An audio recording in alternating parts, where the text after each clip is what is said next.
You're listening to Rock Out With, hosted by me, Danny Faye. Right, thank you for coming on to the podcast. Thank you. Thanks for having us. If you all just want to introduce yourselves one by one.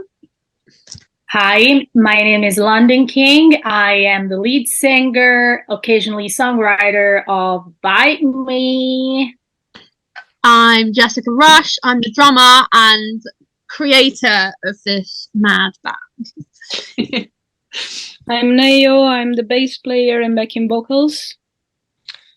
I'm Ruby Rumsey and I do the guitar and write a lot of songs and also do backing vocals sometimes. I'll pop it out, Jesus. Just to get yourself dressed, that's fine. Yeah, no, I should probably do another button up, to be honest. Ruby's rarely dressed. Yeah, no, that's true. Shush. So how did you all meet? It was because of Jess, actually. She was looking for musicians. She had this project of this all-girl band, and she summoned us all. Like a demon. They just fell, and then they turned up on my doorstep, and here we are. With candles and everything. We're all vampires. Oh, that did remind me of a scene from the Runaways film. Like, I want to start an all-girl rock band. You know what? I actually watched that like literally 2 weeks before the first like initial message from Jess. I watched the Runaways movie for the first time. Like I listened to the Runaways, of course, but I watched the movie and I was thinking like, shit, man, it'd be so cool to be in a fucking all-girl band. Like, and then I got this message from Jess. I was like, wow. Like, I think she commented, what was it, on a video of me playing like Motley Crue or something. You play Motley, and I was like, Facebook, yeah. Want to join? Like, hey man, do you want to be in the band? And I was like, oh my god, really? I was just watching the Runaways movie. So I saw on your Facebook page you got quite a lot of gigs coming up. What's been your favourite venue to play so far? The 229. I love the 229. There's a great space. There's a great crowd as well. People in there are so cool. I feel like the people that go to the 229 to listen to the artist, they actually care about what they listen to and they engage 100%. My second best, maybe Dublin Castle. It's always a good jam. My faves were 100 Club because it's so iconic, and Rebellion Festival just because it's fucking awesome. We're back again this year, so that's super exciting. Rebellion was very fun. Oh yeah. 229 was also really cool. It was actually like we did two shows at 229 in the space of, what was it, 2 weeks or something? Yeah. So we did the downstairs venue with Stevie James, and then we did the upstairs venue with Anti-Nowhere League like 2 weeks later. And both shows were great, but like I feel like the first show was like, it was really good. It was a really fucking good show. Like we were all feeling it. It was a really good show. Mm-hmm. Yeah, I agree. 229 was one of the best for me. The one we did with Anti-Nowhere League, because we were on the bigger stage. It was nice, cool vibe. It was nice. So how did you find playing, obviously, the very iconic 100 Club? It's a very complicated question. It's kind of hilarious because we were so fucking excited. It was part of their Resolution Festival. Like, all-girl lineup, really fucking cool. We couldn't have had more go wrong on that show. And we tried to style it out, but fuck me. Literally. We always style it out. Everything went wrong. Like, for me, like, I kicked over my pint of Jack Daniels at the very beginning of the gig. So all through the show, my foot was sliding off the pedals, and then my fishnets got caught in my snare drum. So every time I was doing the pedal, my snare drum was almost coming with me. Ruby, what happened to you? Oh my god, we got to always talk about this one, haven't we? It was so fucking embarrassing. It was so bad. It was basically like I only had one fucking guitar I had one. Now I bring two guitars to every single gig that we do for this precise reason. But basically, I remember Richie was helping me. Richie from Robin's Friend and the Fiascos, and I'm sure a bunch of other bands.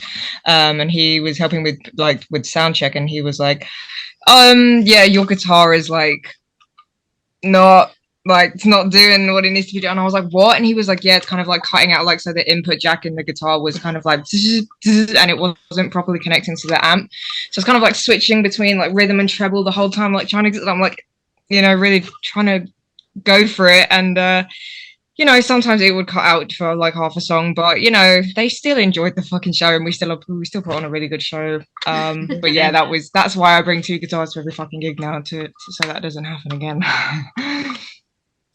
You always take more than one. Yeah. It's heavy, but you know, you kind of have to do it. It's fine. Fuck ups happen when you're live. Sometimes. Yeah. I think that gig you also kicked, I think London kicked or I remember kicking a Jack and Coke, London's Jack and Coke over very near some leads, and I was like, oh. I kicked a beer. I think it was a beer, and I kicked it, and because I'm just like jumping around, I'm literally like a little Mick Jagger devil. I don't realize what I kick and what I don't. So this is an official public announcement. Do not put drinks near London King. Do not. She kicks, she's feisty, she's singing. Do not put your drinks in there. You're gonna waste 9/11, 15 quid, whatever. I do apologise about the cat tail. Oh, dude, it's fine. Can we see your cat? Yeah, go on, Bowie. Bowie! Oh my god! And I've got loads of.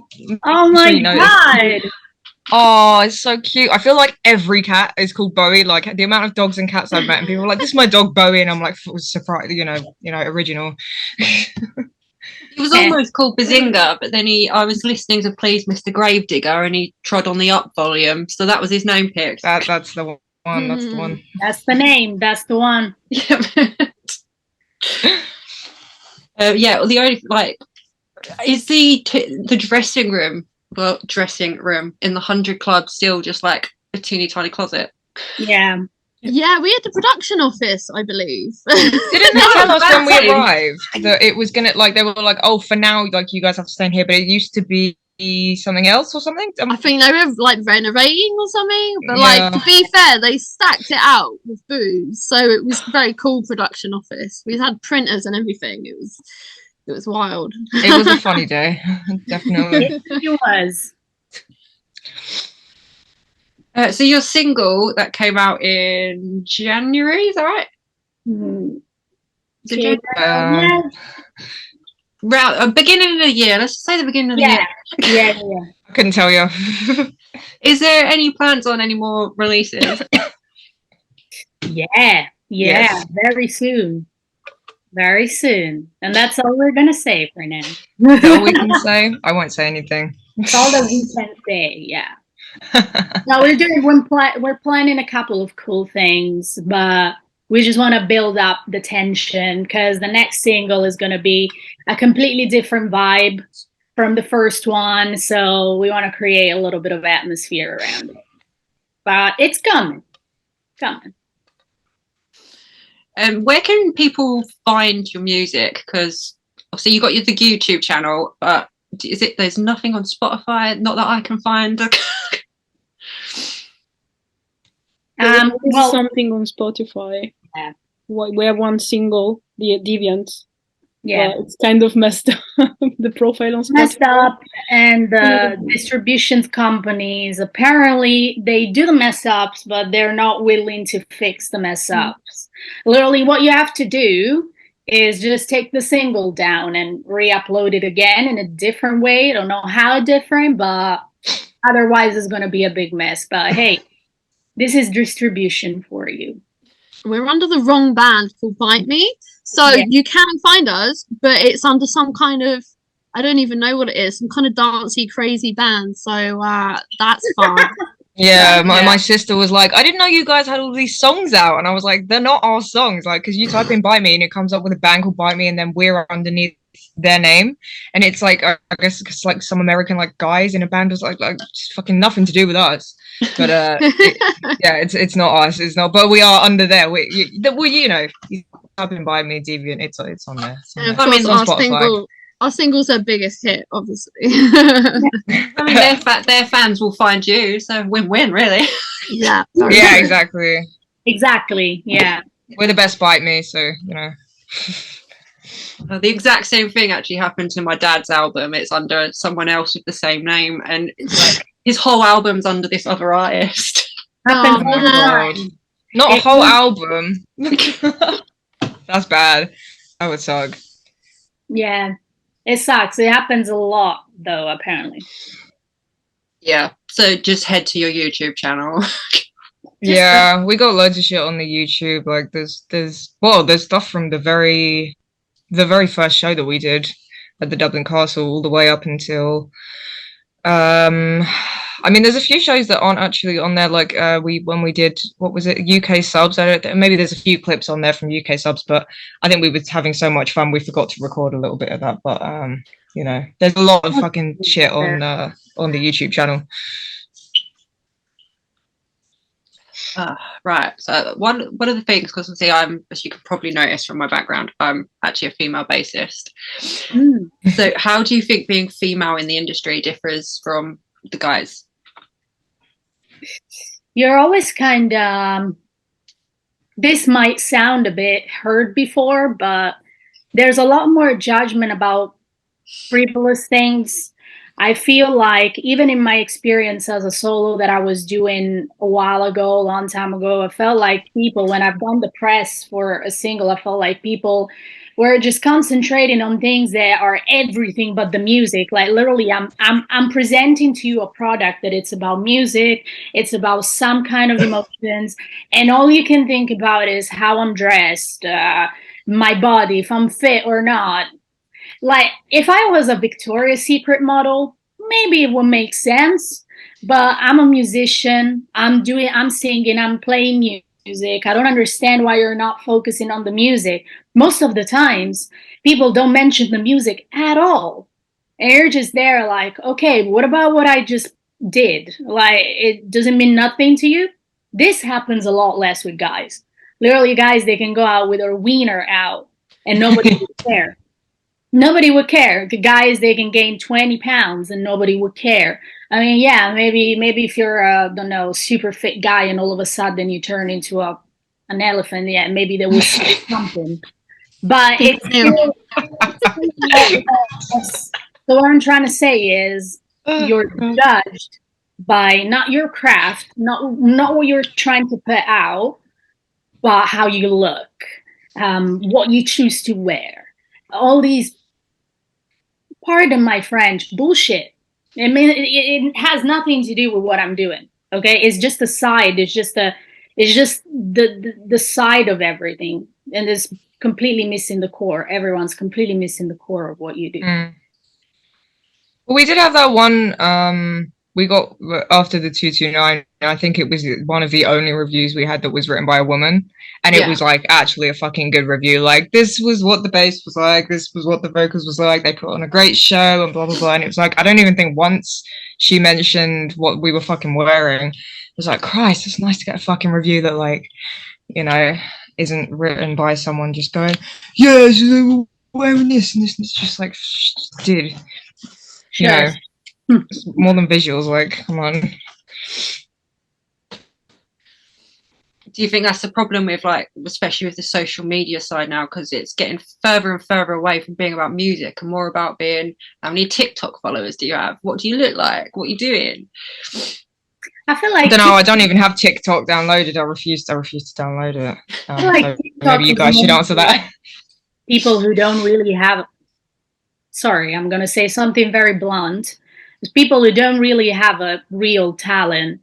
If you go on TikTok, most of the TikToks, some people they're funny, some people they do comedy, but still most of the TikToks I've seen, they're how do you call it? The playback is kind of like you mimic to something that already exists. So it's kind of like cool, yeah, a couple of videos could be entertaining and fun. But at the end of the day, there's not much substance. This is why, TikTok is not the greatest platform for musicians, because you don't really get a lot of people interested in real shit. You get a lot of people that just go there, that want to scroll down super fast videos, very short videos, and they want to just laugh and not think about their boring life. But in terms of like people who really care about music, I think is a very small portion on TikTok. Unfortunately, this is the TikTok reality.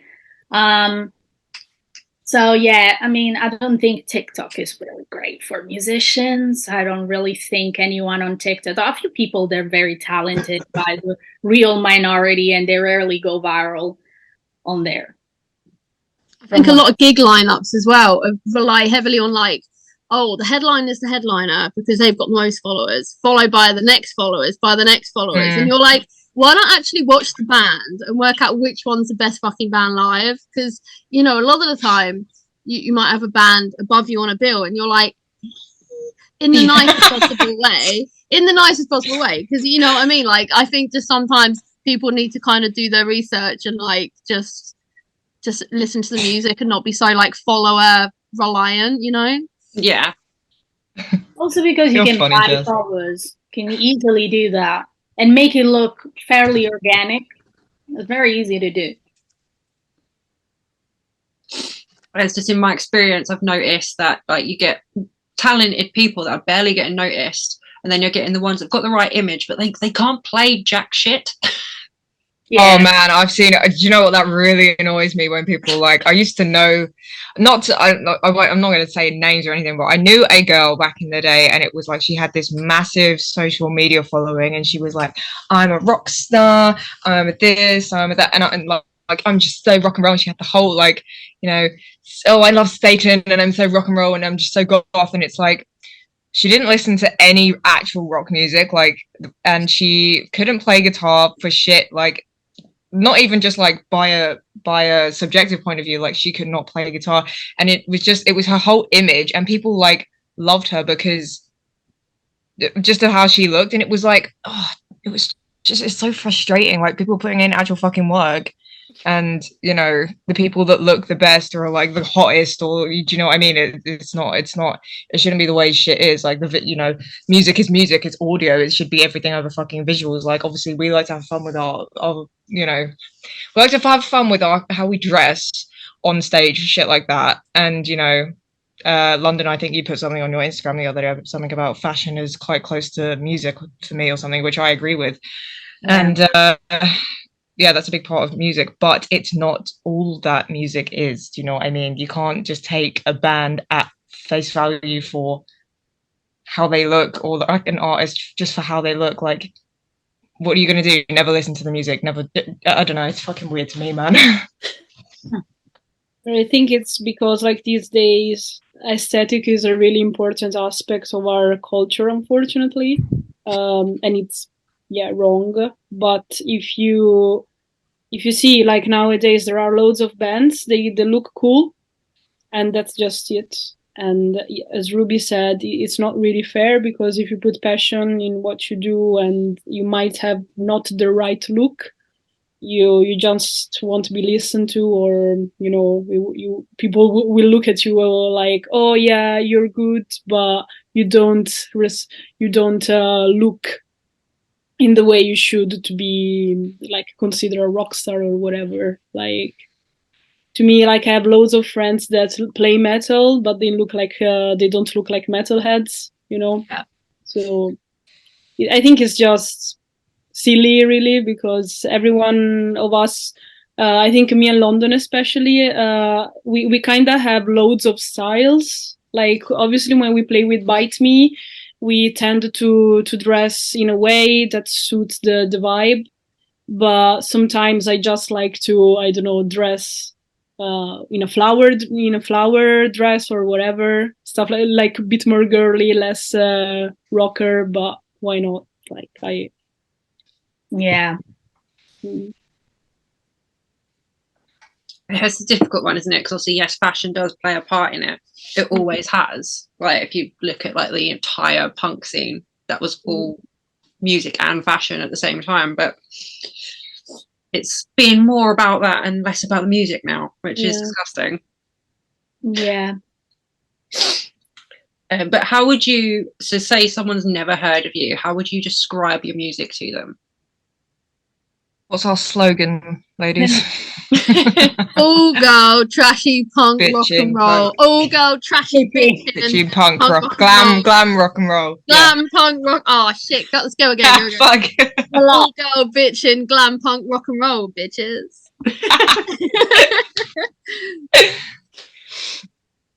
Got there in the end. Expand on that a Got there in bit. the end. We keep adding words. Yeah.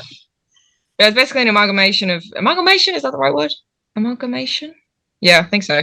Of basically everything that everybody is influenced by. And definitely, I don't feel. At least I don't. I always felt like, you know, people ask, you know, like who are you influenced by? Who influenced, like, you know, who influences your guitar playing and stuff like that? I'm like, well, like no one. Like no one influences. Like, you know, don't get me wrong, I would love to sound like like one of the top guitar players, but I don't try and sound like one of the top guitar players. Like, it's not. I'm not like, if I do this and I do this, then I can sound just like fucking Jimmy Page. Like, you know, I'm not doing all that shit. I forgot what my point was. Sorry. What was I talking about? I think the point is that like we're not just one thing. We're a mix of a lot of things. Obviously the base is rock, but we experiment around rock because it's a vast genre, and at the end of the day, music, if done with the heart and if done artistically, it's always valid, unless it's some bullshit beat that comes from someone's garage. And you can always tell when that kind of music is like fake. Do you know what I mean? You can tell when it's people trying to make rock that aren't into it, trying to make that kind of music just for the kind of, I was going to say the word clout, you know what I mean? That kind of, like, just for the, you know, whatever it's called, and they're not really into it. You can tell it's not genuinely enforced. It's not, you can just tell this shit. I don't know. I think you get a gut feeling of like who is actually kind of into I mean, like, it's my whole fucking life is music, pretty much. Like, I literally, like, there is literally nothing more important to me than music. So I can't imagine, you know, I don't know. I can't imagine it any other way. And people, I don't know. You can tell when people aren't genuinely rock and roll, dare I say. No, I get you. Some people are just in it for like the entertainment value, whereas some of us, it's our whole being. It's our whole reason for being alive. Yeah. Also, people that are kind of in it for money, when it's like, yeah, where is the money? Do you know what I mean? Like, just it's for the love of music, and if you don't get that, then you'll never get it. You'll never be happy if you're in it for money. Yeah, fucking hell, you joking? Where is the money? Can I have some of it? Oh dear. All the money goes back to the music shops, or we're just desperately trying to buy new instruments. That's where it goes. It goes to promoters and shit, doesn't it? I don't know. Jess knows more about this because she does all the emails and stuff for the band. But you know, stuff about like riders and percentages of, I don't know, whatever the hell. Jess, you know, where does the money go back? Like, I don't fucking know. Like, honestly, any promoter will try and literally give you nothing. You can squeeze as much out of them as you can, and we do.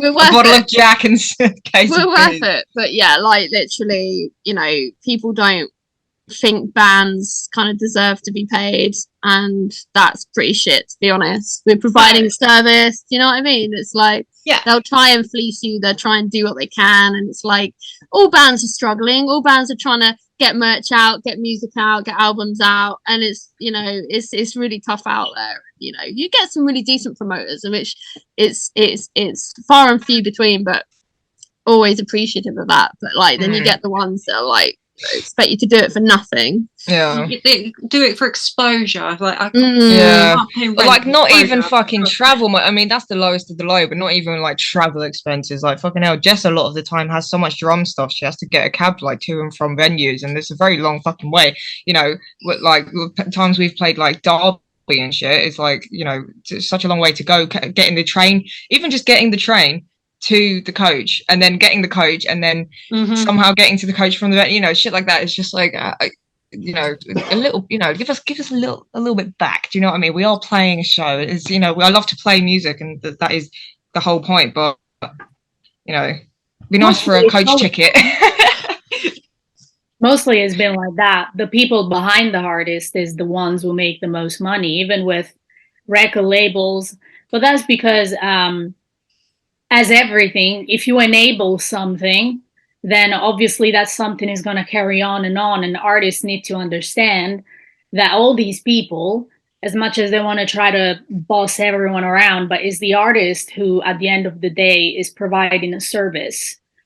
And without the artists, these people, they will never have the money that they have. So as artists, I feel like we need to impose ourselves a bit more, all united, not just one artist, everyone, and be like, look, I have invested 10 years of my life in taking singing lessons, and they're very expensive, especially in London. I remember paying 50 to 55 quid every lesson. So it's not, I didn't just wake up yesterday and started singing. I put a lot of effort into that. Just like every musician puts a lot of effort into progressing in their craft. And promoters are very greedy. I've heard worse things. I've heard promoters that ask money.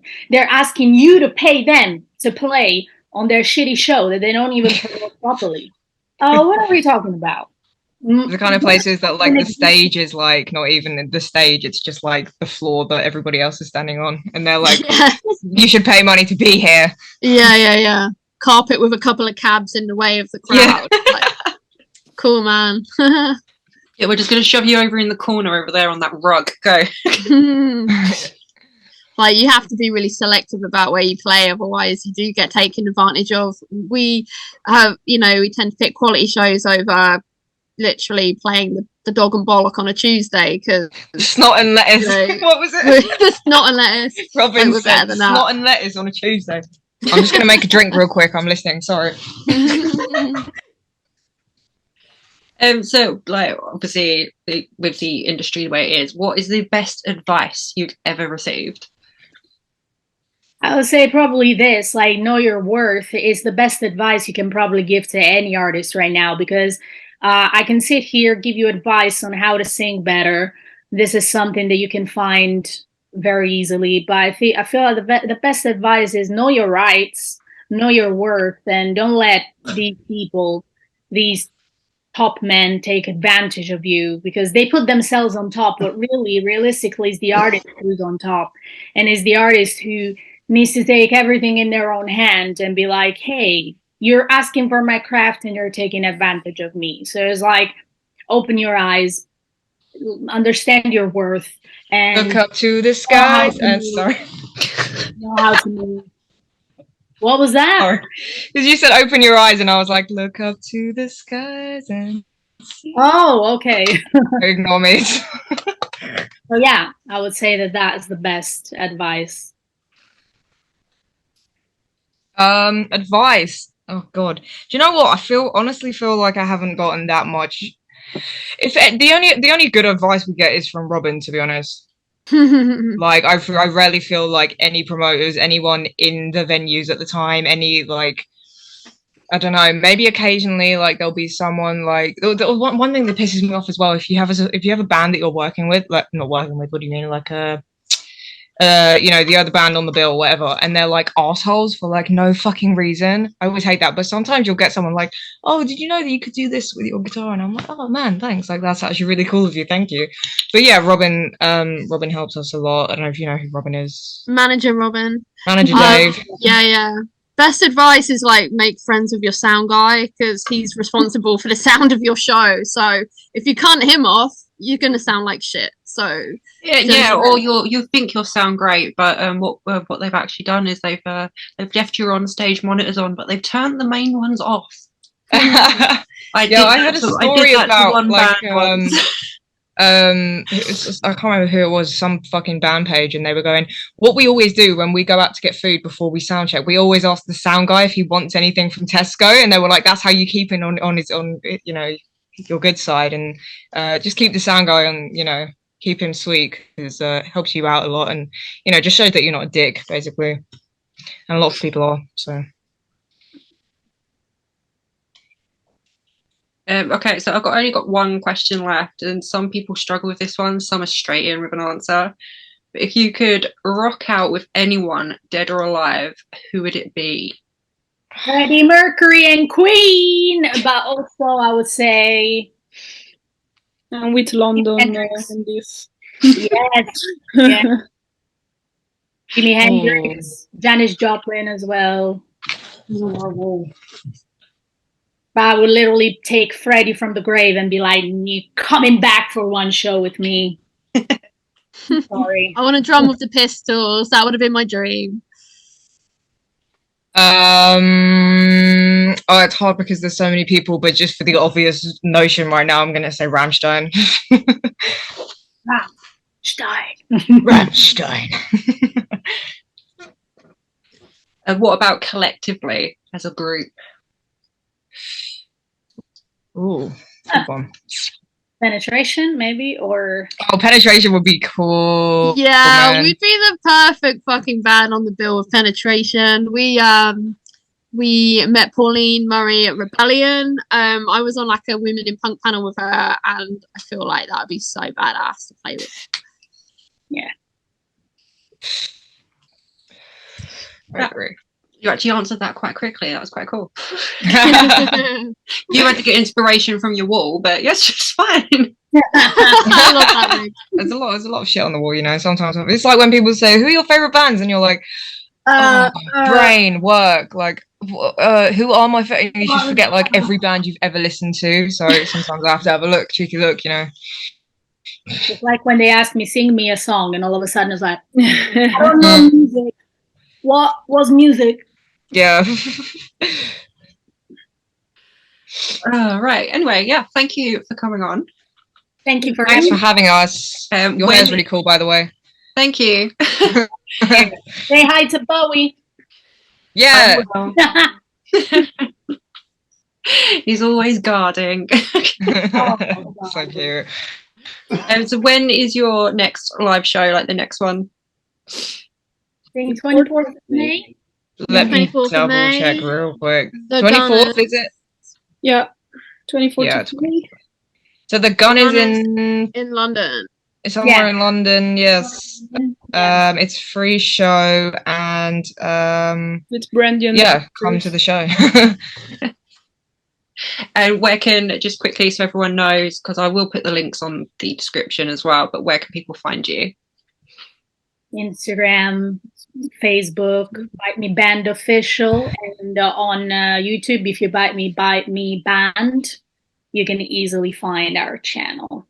And I think these are all the links. Spotify as well. Yeah, Apple Music. Under some weird assholes. No, I'm joking. All that shit. I like it. I'm gonna hunt that down and just put your song on there and be like, that's their one. You have to put the net. You have to write "Buy Me Deviant," so it's like specifically like this is the fucking shit I want. You know, like yeah, it'll come up. It'll come up. But that explains why when I was looking for it, I was just like listening to dance music. I was like, I'm pretty sure that's not. What You're like, they bang, man. They just bite me. Right, okay, well, thank you, and I hope you enjoy the rest of your night. Yeah, man, you too. Thank you very much. Thank you. See you later. Bye. Bye. Bye.